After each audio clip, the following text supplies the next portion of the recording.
సముద్రుడు శ్రీకృష్ణుడికి భూమి అప్పగించగానే వెంటనే విశ్వకర్మ బంగారు మేడలతో వజ్రాలు పొదిగిన ఒక నగరాన్ని నిర్మించాడు.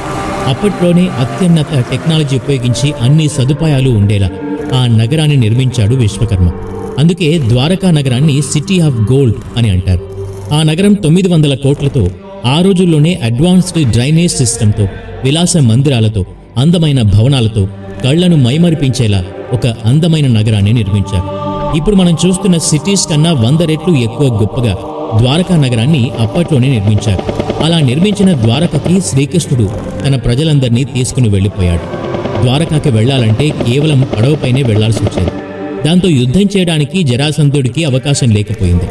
ఇంకా తన ప్రజలకు జరాసంధుడి వల్ల కష్టాలు తీరిపోయాయి అనుకున్న శ్రీకృష్ణుడు ఒక శాపం ద్వారకని మింగేస్తుందని ఊహించలేదు.